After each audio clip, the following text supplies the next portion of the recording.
Bonjour et bienvenue à ce balado présenté par LexisNexis. Parce que le droit est partout, au cœur de nos vies et de nos débats, LexisNexis et ses invités aborderont dans le cadre de cette série des sujets d'actualité qui vous touchent réellement et qui ont une incidence sur votre quotidien. Je me présente, je suis Anaïs Tessier, gestionnaire de compte pour LexisNexis.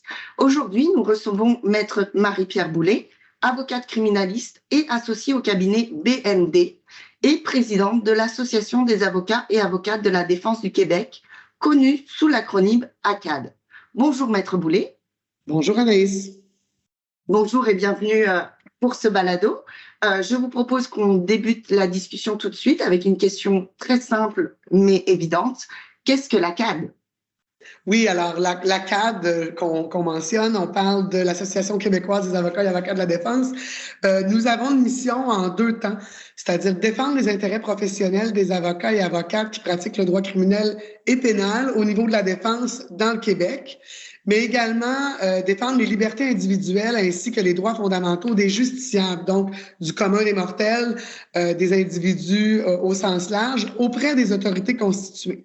Alors, de la façon de faire, nous allons favoriser, soutenir la formation professionnelle de nos membres et également promouvoir différents moyens d'action propres à assurer l'intérêt des membres.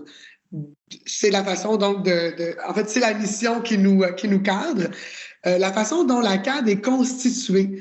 Donc, nous avons principalement un conseil de direction formé de moi-même, la présidente, de 2 vice-présidents, d'une secrétaire et d'un trésorier. Je vous dirais un peu la forme standard d'un conseil de direction. Et nous avons également un conseil général, donc un conseil plus large qui s'assure de représenter les sections.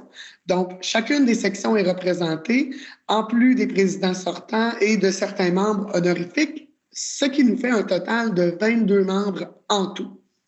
Être membre du conseil général, ça signifie donc être membre de la CAD dans sa section. Quand je parle de section, donc, c'est une région. Et il faut se tenir informé des réalités régionales, des réalités des sections pour pouvoir rapporter les problématiques au conseil général et souvent les problématiques ou les cas vécus par les avocats, par exemple au Saguenay, vont quand même ressembler à celles vécues même dans les grandes villes, dans les grands centres comme Montréal. Alors, c'est important que le représentant soit bien au fait de la façon dont la pratique s'exécute, puisque c'est comme ça qu'on va pouvoir qu'on peut apporter finalement des changements pratiques aux membres. Nous avons des réunions téléphoniques à chaque mois. Nous avons également une fois par année ce qu'on appelle un lac à l'épaule où tout le monde se réunit pour faire les grands plans de l'année, le grand chantier de l'année. Et nous avons également une panoplie de comités qui servent à travailler sur des points très, très, très précis de la CAD. Donc, je vous dirais que c'est ce qui constitue la CAD au niveau des membres. Donc, nous avons 658 membres actifs à travers le Québec qui sont répartis. Je vous parlais beaucoup des sections. On parle de 15 sections.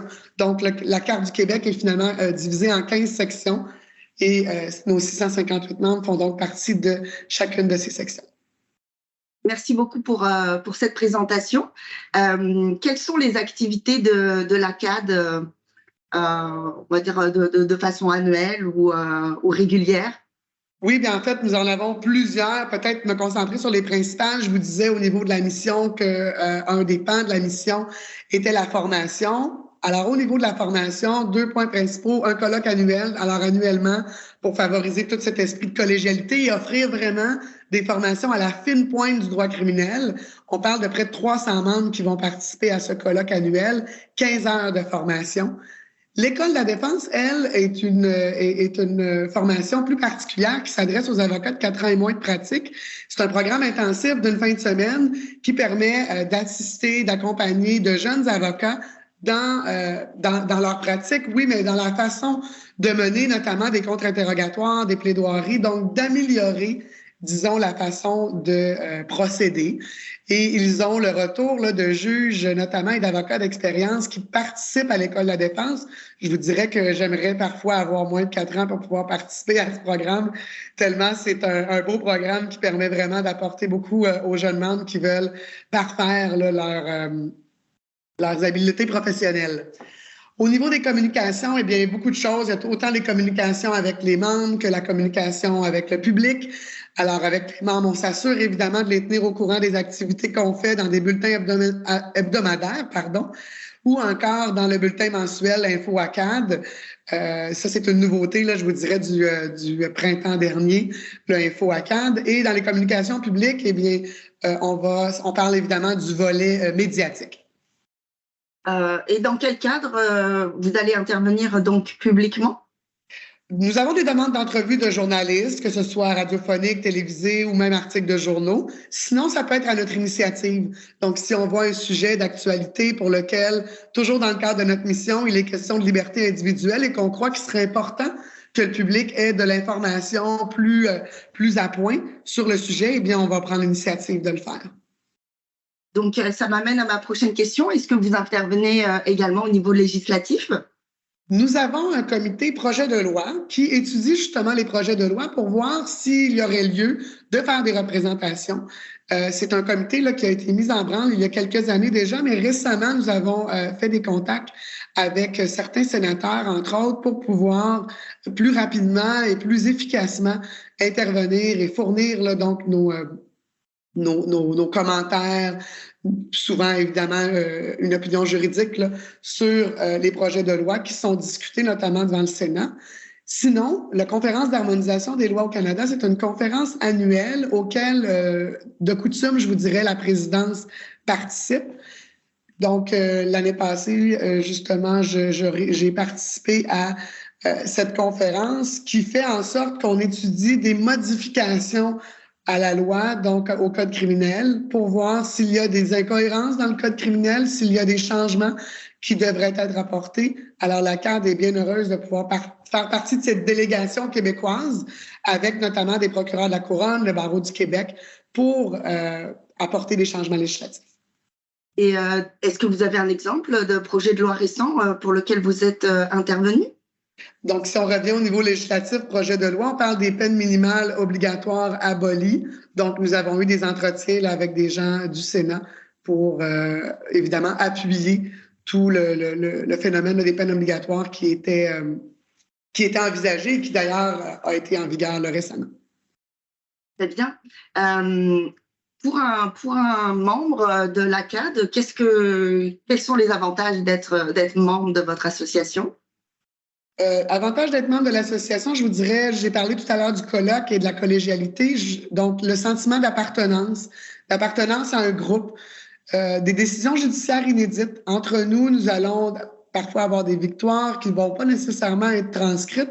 Eh bien, nos membres vont avoir la générosité de faire transcrire les décisions pour lesquelles ils ont eu des victoires. Évidemment, j'utilise le terme victoire, là, je parle du côté de la défense, donc un avocat de la défense aura raison sur un point de droit qu'il aura plaidé devant la cour, eh bien, il va le faire transcrire, même si ça n'avait pas été fait par le juge, il va le partager avec ses membres.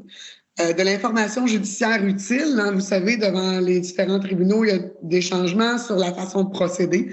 Alors, nous sommes littéralement un canal de communication pour nous assurer que l'information passe du judiciaire jusqu'aux praticiens du droit, finalement.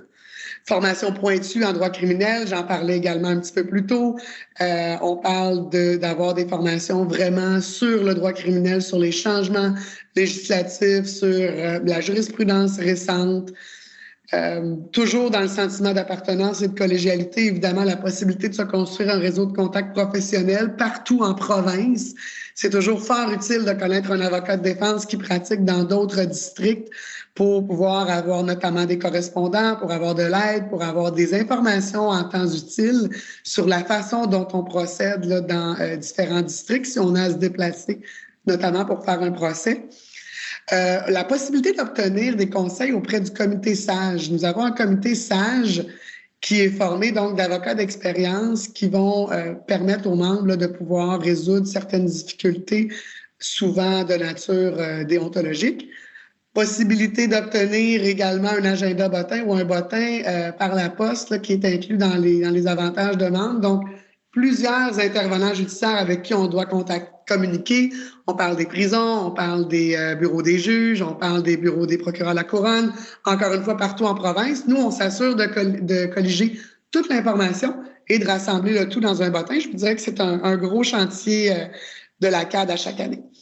La possibilité de profiter d'offres et de rabais auprès des partenaires, notamment LexisNexis. Je vous dirais que ça complète un peu les grands pans des avantages d'être membre. Merci beaucoup pour cette réponse.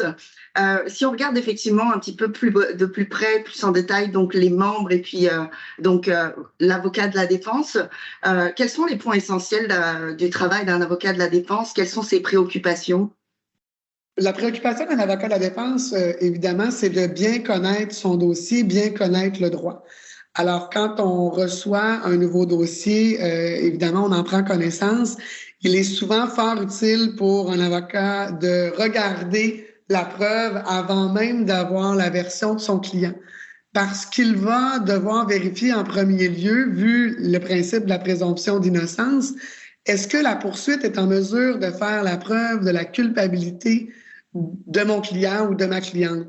C'est donc vraiment essentiel de pouvoir analyser un dossier dans tous ses détails, puis de connaître évidemment les décisions judiciaires en vigueur applicables. Parce que lire un dossier factuellement, c'est une chose, et ça, pourquoi l'avocat de la défense est réellement connu, c'est qu'il connaît les rigueurs de l'intervention policière. Et là, je parle évidemment de l'intervention policière parce qu'on est en droit criminel, c'est souvent ce qui nous intéresse principalement, mais de connaître donc les rigueurs de ce que la couronne doit prouver, de la façon dont les policiers doivent intervenir quand on parle de mandat de perquisition, de mandat d'arrestation, par exemple. Quand on connaît tous les détails de la façon dont ça doit être fait, c'est là qu'on est vraiment en mesure de cibler les défenses pour un client. Évidemment, avocat de la défense égale avocat qu'on va consulter pour pouvoir nous dire exactement ce qu'est une défense. Il peut y avoir des dossiers dans lesquels ça paraît, je vous dirais, évident, la défense, c'est-à-dire, bon, on va penser à une situation de version contradictoire. Donc, vous prétendez que j'ai commis une voie de fait à votre égard, je prétends que je n'en ai pas commis. Évidemment, dans une situation comme celle-ci, on pense simplement à, ben moi, je dis noir et vous dites blanc. Alors, des versions qu'on dit contradictoires. Des versions contradictoires, ça a quand même un volet juridique très important pour la défense parce que c'est pas strictement le fait de choisir entre les versions qui sera la tâche du juge. En fait, c'est surtout pas ça, la tâche du juge. Le juge va plutôt devoir suivre un cadre analytique, c'est-à-dire est-ce qu'il croit l'accusé, si l'accusé témoigne. S'il ne le croit pas, est-ce que sa version vient quand même soulever un doute dans son esprit? Et s'il ne le croit pas du tout, est-ce que quand même l'ensemble de la preuve, y compris son témoignage, y compris le témoignage de la personne qui a porté plainte, est-ce que ça fait une preuve hors de tout doute raisonnable? Je vous dis ça comme ça en 3 temps, mais on comprend bien que c'est donc surtout pas de dire est-ce que je préfère une version à l'autre. Donc, l'avocat de la défense doit avoir ça, évidemment, à l'esprit dans le choix, notamment de est-ce que je vais faire témoigner mon client, quelles questions je vais poser à la personne qui porte plainte pour, finalement, soulever ce doute raisonnable. Alors, ce sont vraiment la grande préoccupation, c'est-à-dire la présomption d'innocence, la connaissance de l'état du droit et des faits sont les grandes préoccupations de notre travail et les points essentiels de notre travail. Merci beaucoup. À quel moment, en fait, on fait appel à un avocat de la défense? Est-ce que qui vous assigne un cas? En fait, personne ne nous assigne un cas, contrairement au procureur de la Couronne. Je pense que c'est justement une distinction importante. C'est-à-dire que, bon, quand on est avocat de la défense, évidemment, il y a les avocats de la défense pratique privée, il y a les avocats de la défense au niveau de l'aide juridique, là, les permanents. Ceux-ci vont peut-être davantage se faire assigner un cas puisqu'ils travaillent là, dans une grande équipe où on reçoit les cas et par la suite, on va les distribuer. Par contre, si on y va davantage sur la base même de recevoir un cas, je vous dirais pour l'ensemble des avocats, c'est qu'on reçoit un client et on va à partir de là créer une relation de confiance. Alors, qui nous l'assigne? Eh bien, c'est le client qui choisit évidemment son avocat. Vous me direz, parfois, ils ont plus ou moins le choix parce qu'évidemment, s'ils sont admissibles à l'aide juridique, ils communiquent avec l'aide juridique et on leur assigne. Mais quand même, ils choisissent d'être représentés par un avocat de l'aide juridique. On leur impose quand même pas. Il doit y avoir ce lien de confiance-là qui se crée dans toutes les situations là, lorsqu'on donne le mandat à un avocat de la défense. Si on revient, comme je vous disais, à l'avocat de pratique privée, par exemple, eh bien, on rencontre un client, on va tenter de créer justement cette relation de confiance et il se peut que celle-ci ne se crée pas. Alors, on ne va pas garder le client ou le client ne va tout simplement pas retenir nos services. C'est vrai dans un cas comme dans l'autre. C'est pas parce que j'ai rencontré un client que je suis obligée de poursuivre ma relation professionnelle avec lui. Quand est-ce qu'on fait appel à nous? Parce qu'il y avait cet autre volet-là à votre question. On fait appel à nous vraiment à toutes sortes à tout moment.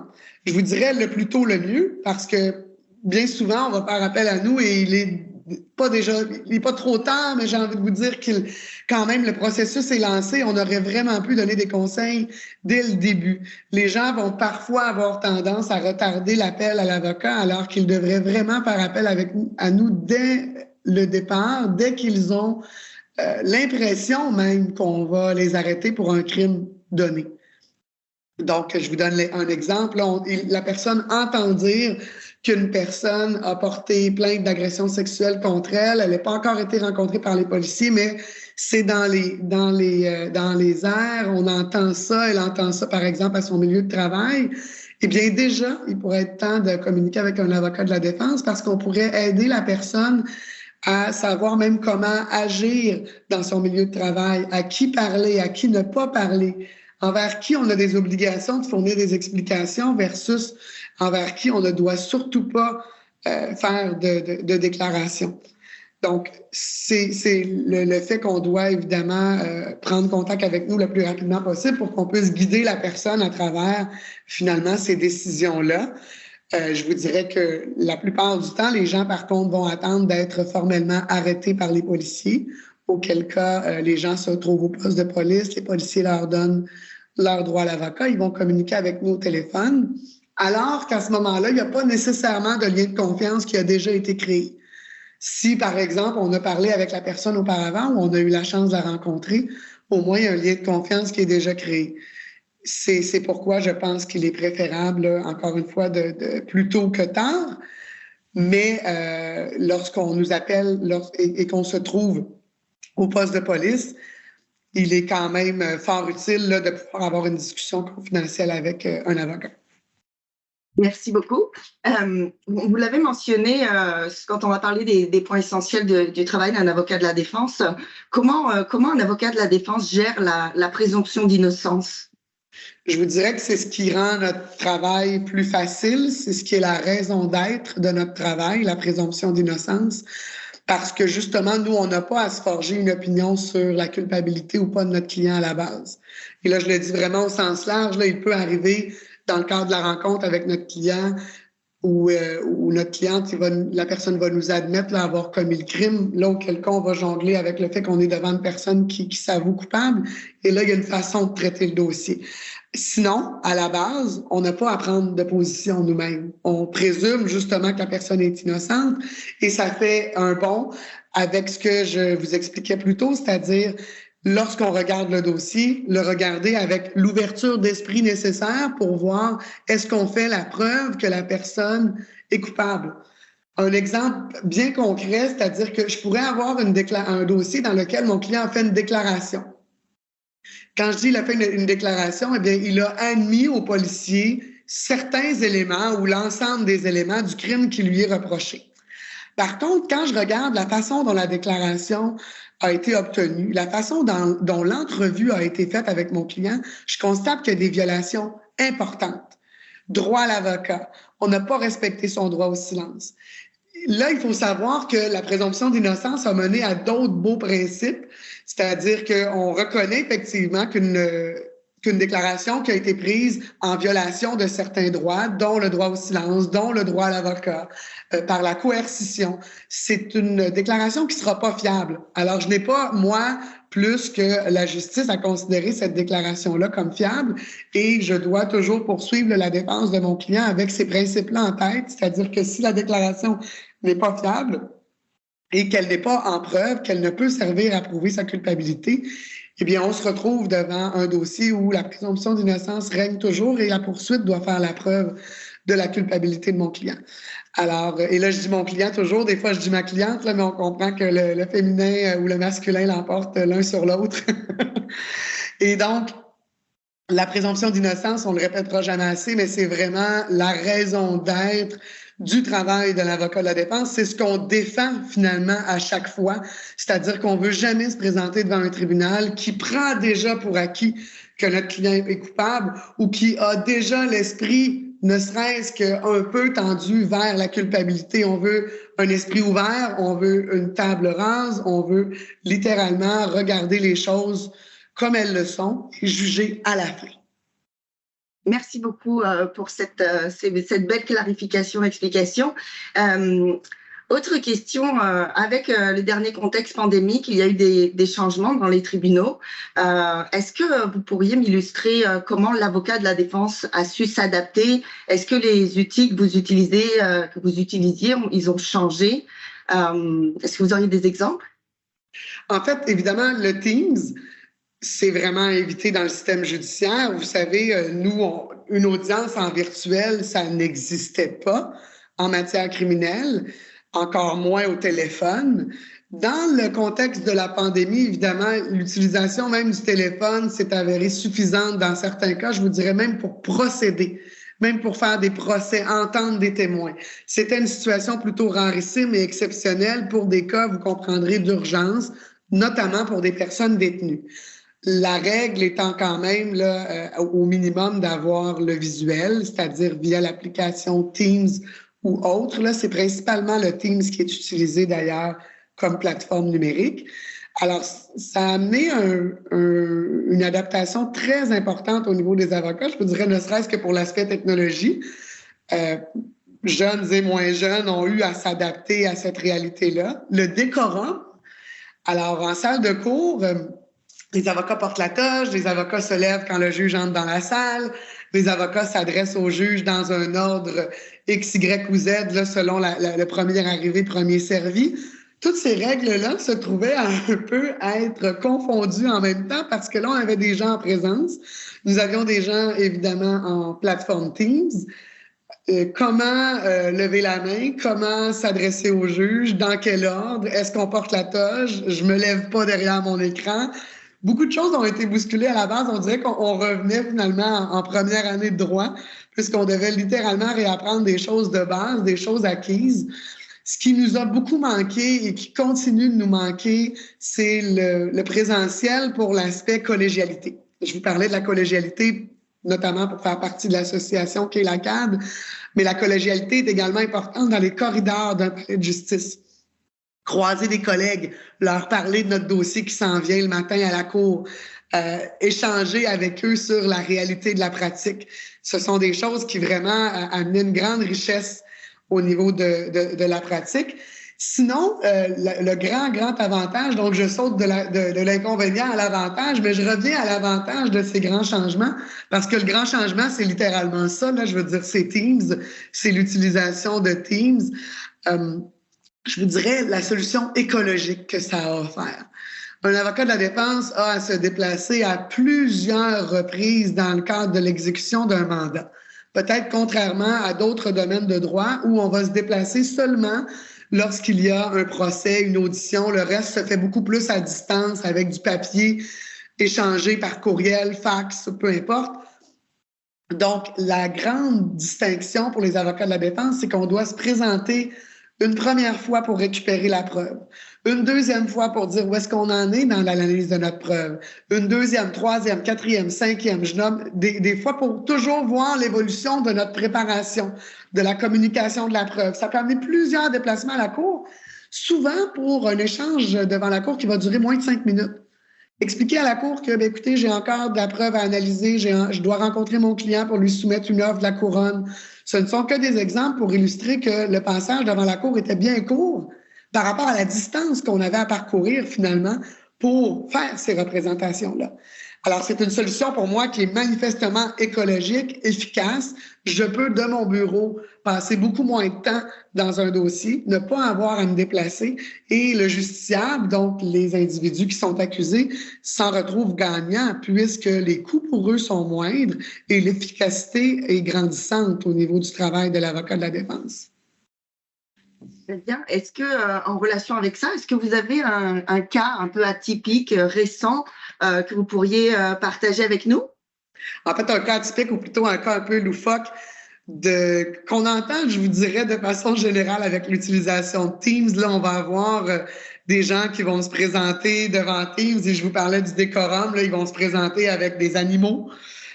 Parfois vêtus, on peut deviner d'une façon un peu particulière. J'ai vu des gens en robe de chambre, des gens en camisole pour arborer, par exemple, leur tatouage pour être certain qu'on voit tous les dessins qu'ils ont sur eux. Ça va arriver assez fréquemment. Je vous dirais que les tribunaux gèrent vraiment très bien cette situation-là, parfois avec humour ou parfois simplement avec la priorité de l'efficacité. Vous savez, par exemple, une personne détenue, quand je parle de la camisole, c'est pas rare lorsqu'on va apporter une personne détenue devant la caméra. Disons que la gestion des vêtements est un petit peu plus complexe à l'intérieur des murs. Et il n'est pas rare donc que ces gens-là vont se présenter un petit peu à la dernière minute sans avoir été préparés ou ils n'ont carrément pas accès à des vêtements adéquats. Donc, les tribunaux vont souvent passer outre l'aspect vestimentaire pour traiter le dossier. Évidemment, je pense qu'encore très récemment, les tribunaux nous mentionnaient et nous transmettaient le message aux avocats de la défense, autant de la poursuite également, que le décorum pour eux reste un élément très important pour l'efficacité des débats, pour la sérénité des débats. On en est tous très conscients. Par contre, la réalité de Teams, l'efficacité que ça nous amène, il faut aussi, je pense, de la part des intervenants judiciaires, faire preuve de flexibilité. Alors, nous avons tous ce moment cocasse où on remarque, par exemple, un individu est drôlement attriqué ou que ces animaux domestiques passent un peu au travers de l'écran. Puis je vous dirais que la plus grande problématique, en fait, c'est le filtre de l'écran. La personne qui va être amenée devant un juge va quand même être davantage, je veux dire, impressionnée et aura le réflexe d'être davantage respectueuse que lorsqu'il y a le filtre de l'écran. Alors, on va assister à plus de désorganisation, je vous dirais, de la part, et là, je pense encore des personnes détenues, mais même une personne qui ne serait pas détenue, qui serait à distance, va peut-être y voir un peu moins de sérieux. Et c'est le défi, je pense, du système, c'est-à-dire que de garder la mesure de la distance de la technologie pour rendre efficaces les audiences, mais de toujours garder le respect du décorum à travers l'écran. Merci beaucoup pour ce partage d'expérience. Je vais revenir sur l'association.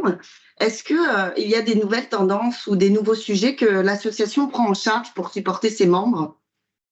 Oui, je vous dirais que le 31 octobre 2022 dernier, nous avons perdu un collègue, un estimé collègue, Maître Marc-André Desnoyers, qui s'est enlevé la vie.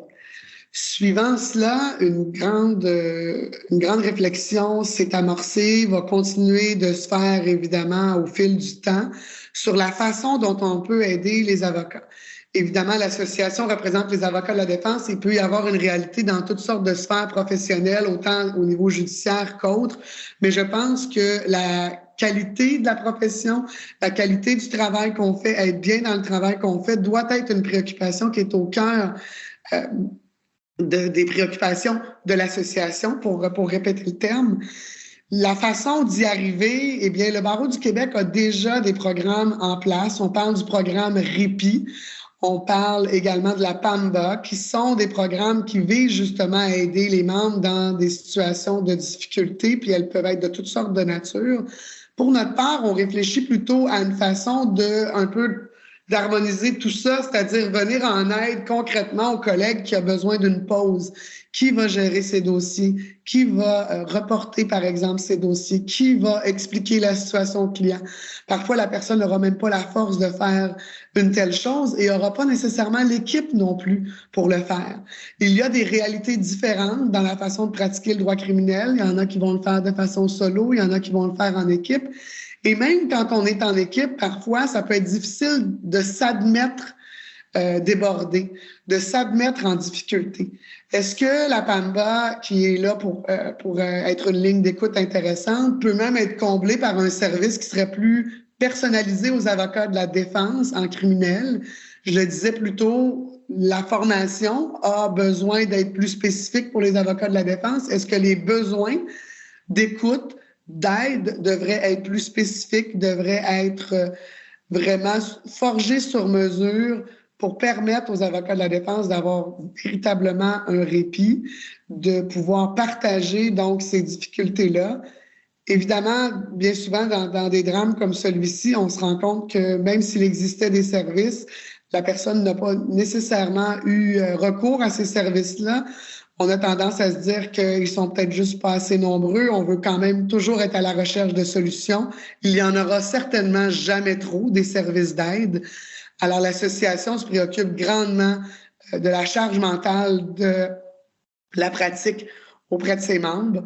Et parmi cela, donc, je vous parle évidemment de l'accompagnement, de mesures d'aide, puis également d'avoir un dialogue avec les autres partenaires du système de justice. Pour que la pratique soit plus agréable, eh bien, il faut que nos relations avec la magistrature, que nos relations avec le DPCP, avec tous les partenaires soient le plus cordiales possible. Évidemment, nous sommes souvent dans un esprit de confrontation de par le fait même de notre travail, mais dans cette confrontation-là, il peut toujours y avoir beaucoup de cordialité et c'est ce qui est recherché, c'est le message qu'on veut transmettre et qu'on veut échanger avec nos partenaires. Merci beaucoup, Maître Boulet. Nous arrivons à la fin de ce balado. Je vous remercie beaucoup pour votre temps et pour avoir partagé toutes ces informations qui nous ont permis de découvrir et redécouvrir l'association et la pratique qui est celle d'un avocat de la défense.